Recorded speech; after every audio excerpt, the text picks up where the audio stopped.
Being fat is a disgrace. Get lost, pig. Those harsh words were thrown by my son, the father of my grandchild. I question the nerve of someone who can say such things so casually to their own child. My grandchild looked down, staying silent and not responding. Though I couldn't see his face, there's no way he wasn't affected by it. I stepped forward to protect my grandchild. Then, I'll take him in. With those words, I left the smirking couple behind and walked away, holding my grandchild's hand. A month later, after discovering the true nature of my grandchild, the arrogant couple appeared before me, saying, "Let's go back together." My grandchild made a puzzled face for a moment, then scoffed at them, saying, "Huh? Who are you guys?" and turned away. My name is Hannah Harrison. I turn 81 this year. I was one of the rare cases of marrying for love back in the day, naturally opposed by our relatives, leading us to almost elope, holding hands and running away. We ended up living in a place where nobody knew us, navigating life without knowing left from right. Soon after, we were blessed with a child. Despite being in unfamiliar territory, the people around us were kind, and we enjoyed raising our child and our life together. When our son graduated from high school, he brought home a girlfriend, announcing their intent to marry. We clapped our hands in joy, welcoming her into the family. Shortly after they got married, my grandchild was born. They had hoped for a girl, but it wasn't to be, and a boy was born. Learning this, the couple once considered not having children at all, but were persuaded by the doctor to go through with the pregnancy. They even suggested that I raise the child since they didn't want him.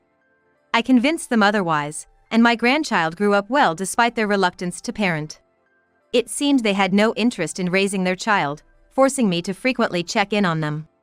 If I didn't, they would neglect to feed him or leave him alone while they went out, so I couldn't just stand by. Every time, I would scold them, but it seemed to have no effect. One day, I went to see my grandchild as usual and found him caught in the middle of a marital spat. "Enough already! This mess is because you don't take care of anything. What are you talking about? You don't do anything either. It's unfair to blame me alone." Pointing at my grandchild, who was sitting on the couch and shrinking into himself, the argument between my son and his wife grew more intense. It's been quite some time since my grandchild was born. He turned 22 this year but hasn't gone to college or done much of anything since graduating high school, stubbornly staying at home. To me, that's neither here nor there. What bothers me more is wasting what could be the fun years of his 20s just waiting silently every day for his parents' arguments to end, without a smile. Seriously, with a body shaped like a snowman, does he still need looking after? My son sneered, looking at my grandchild.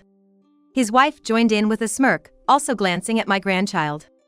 "Can't help it, can we? We're concerned about what the neighbors might say. Just because he's unemployed doesn't mean we can ignore him." My grandchild bit his lip harder, making his already small body shrink even more. Unable to stand their exchange any longer, I stepped between my son and his wife. "Enough, you two! John, how about going shopping with Grandma?" "No, I don't want to." I tried to offer my grandchild a lifeline, but he mumbled a soft reply and fled to his room as if escaping.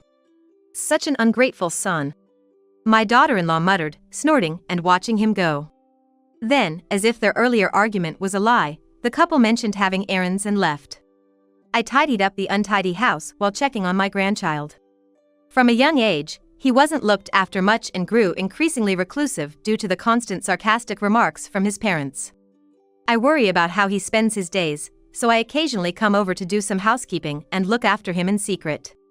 As I vacuumed near my grandchild's room, I knocked on the door several times.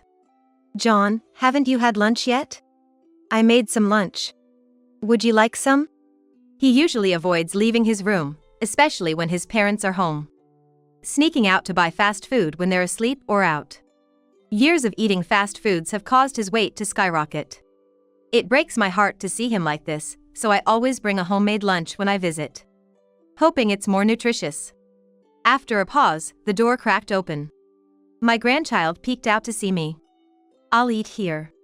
"Grandma, eat with me." After saying that, the door was closed with a snap, but I put away the vacuum cleaner with a content feeling and started preparing lunch. When I knocked on my grandson's room again with the lunch in hand, this time the door was promptly opened, and I was invited in. The room smelled slightly of grease. However, it wasn't unpleasant enough to bother me, so I just spread out the lunch on a small table without a care. My grandson's face lit up a bit as he watched the lunch being laid out. It's really heartwarming to see expressions he only shows to me. I divided the food onto a plate and offered it to him, and he said thank you in a soft voice. While we were finishing lunch and chatting about trivial things, it seemed like my son had come back home, as the entrance became noisy. Hearing that noise, my grandson immediately lost his smile and became silent. It looked like our pleasant time was over. Hey, Mom! Don't leave trash at the entrance! My son yelled loud enough to be heard through the door. He complains about the stuff I leave to take home, even though they don't properly take out the trash themselves. Feeling sorry for my grandson, I decided it was time to head home. He complains about the stuff I leave to take home, even though they don't properly take out the trash themselves. Feeling sorry for my grandson, I decided it was time to head home. I waved back and left the room. Still hearing my son yelling, I shouted back, "Be quiet," and started getting ready to leave. You should take better care of your son, John. He's your child, after all. Shut up. If he was a girl, I would. What's wrong with having a boy? Can't dress him in cute clothes and show him off. Really, what kind of reasoning is that? I spat out and grabbed the trash bag, then left my son and daughter-in-law's house. Walking a bit and looking back, I saw my grandson watching me from a second-floor window. He noticed me and waved again, and I waved back before heading home. It had been a while since I last visited because I was busy, but I decided to go to my son's house again. As I approached the entrance, I could hear my son and his wife arguing, the noise carrying outside. Sighing, I opened the door. You know, keeping your hair long and covering your face doesn't change the fact you're overweight. Being overweight is a disgrace. Get lost, pig. Being a shut-in who does nothing but trouble, just get out already. When I asked what was going on today, as my son and his wife were yelling more than usual, they both pointed at my grandson. He's started talking back to us. After all we've done raising him, he repays us with defiance. I was taken aback by my son's claim of defiance and turned to look at my grandson. He glanced at me but quickly glared back at my son and his wife. Despite being talked down to like this, my grandson had never talked back before.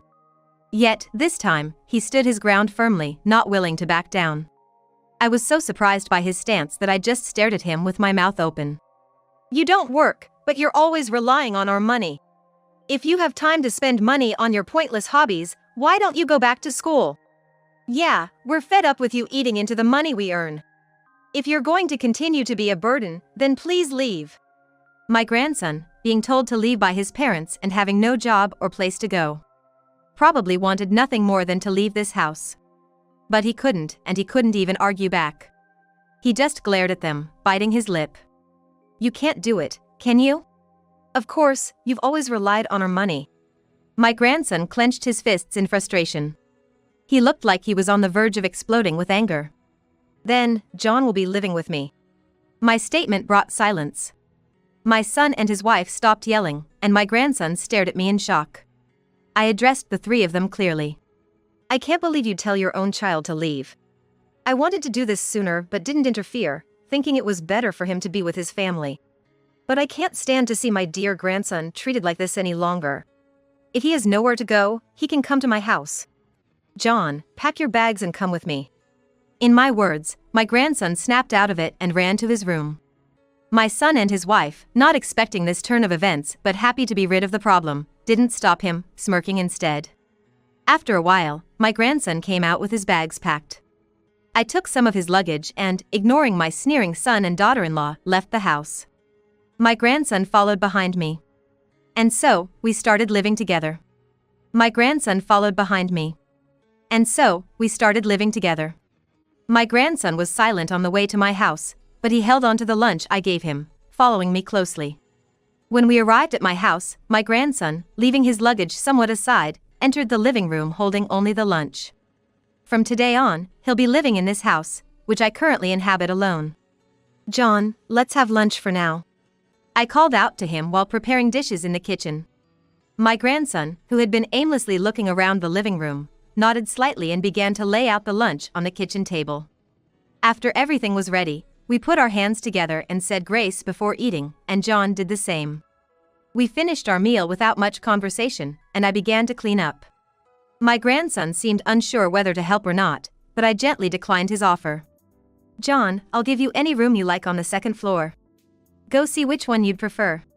My grandson, who rarely came out of his shell since he was little, hadn't visited our house much. It must feel almost like a new experience for him. After I finished cleaning up and sat down to drink coffee slowly, I could hear him exploring the second floor. His curiosity seemed to be flourishing. After a while, I heard him coming down the stairs. And then he peeked through the living room door with a small smile. "Grandma, I like the corner room." "All right, you can use it however you like." I nodded with a smile at my grandson's hesitant request. That room was once used as a study by my husband. It's empty now, but it once had a large desk and bookshelves. I'm glad my grandson likes the same room. He began to unpack his belongings in the room he chose right away. Wanting him to enjoy his free time, I decided to relax in the living room. As it got dark outside, I started preparing dinner. It had been quiet upstairs for a while. While cooking dinner, I thought about getting his new sleeping area ready and went upstairs to call him when dinner was ready. "John? Dinner's ready, come on down." My grandson was drawing. He must have been deeply engrossed in it. He had forgotten to turn on the light, and the room was dark.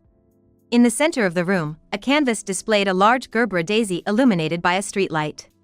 Even without the bias of him being my grandson, it was a truly beautiful painting.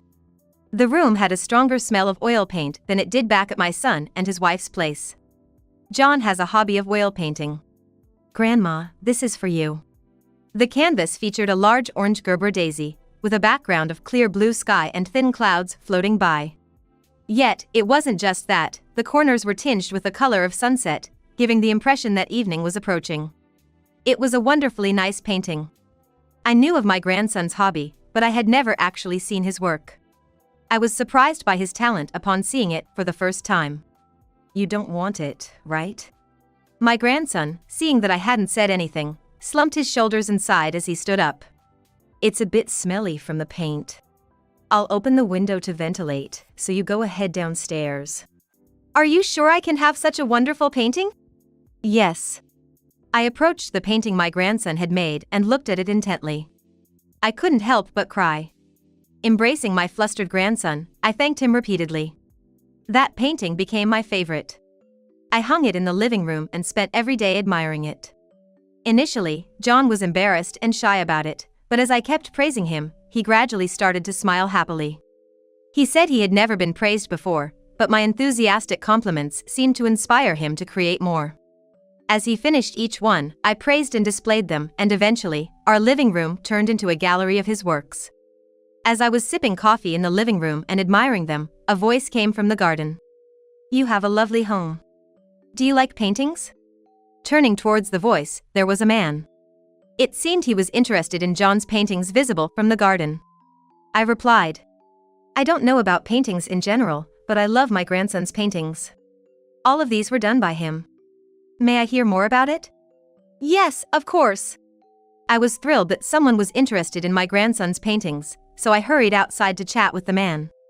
Most of what I said turned into bragging, but the man listened intently, nodding along, which led to us talking for quite a while. Eventually, my grandson, who had gone out to buy art supplies, came back and had to interrupt us. I was so pleased that I introduced my grandson to the man and invited him to join us for dinner if he'd like. My grandson, who is shy, looked a bit reluctant, but the man nodded in agreement, so I welcomed him into our home. A month after that incident, my grandson was preparing for his own art exhibition.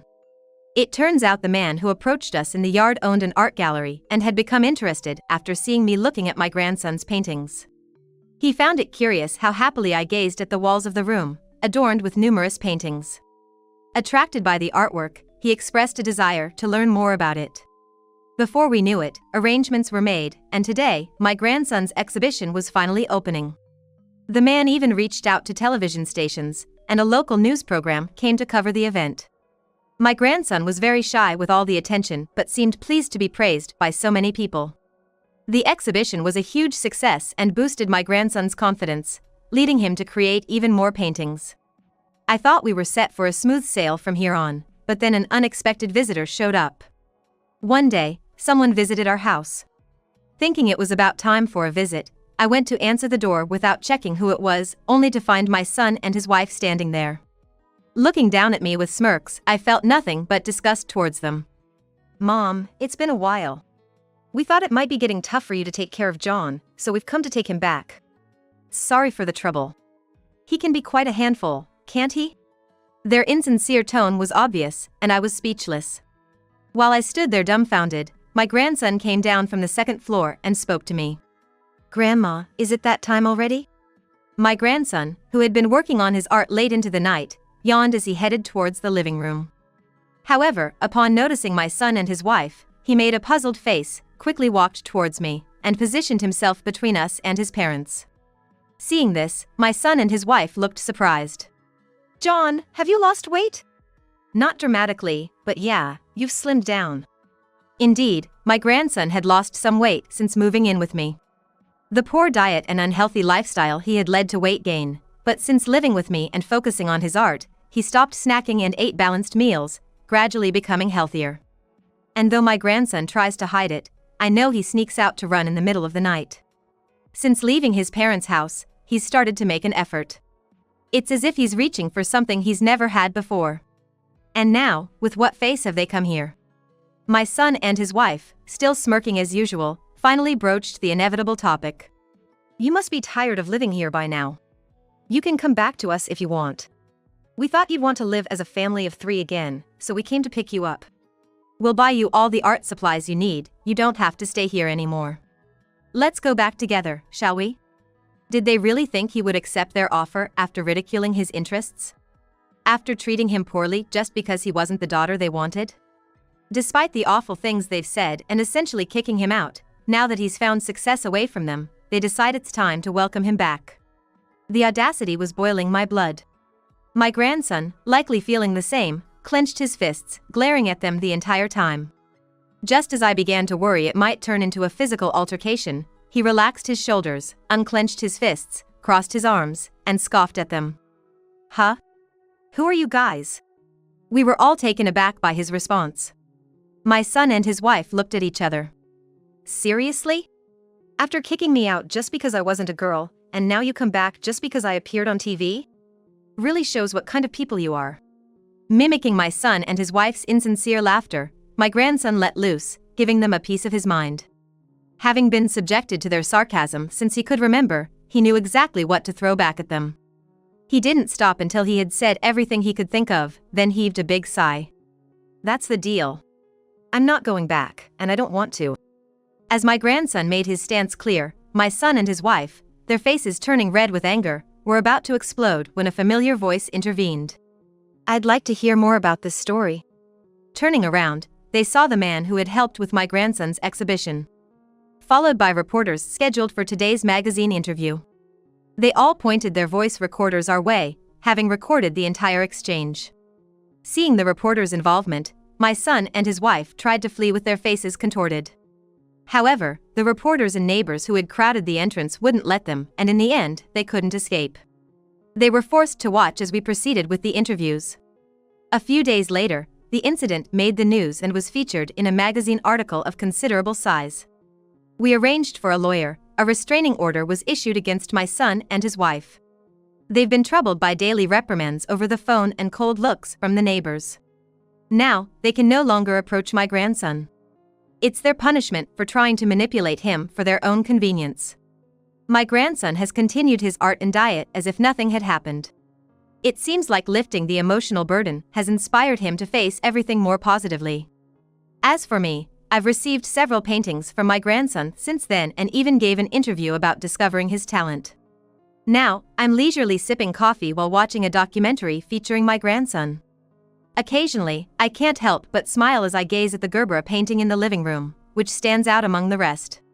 The man asked me to sell him the painting, but that's one request I cannot fulfill. It's a precious treasure my grandson gave me for the first time.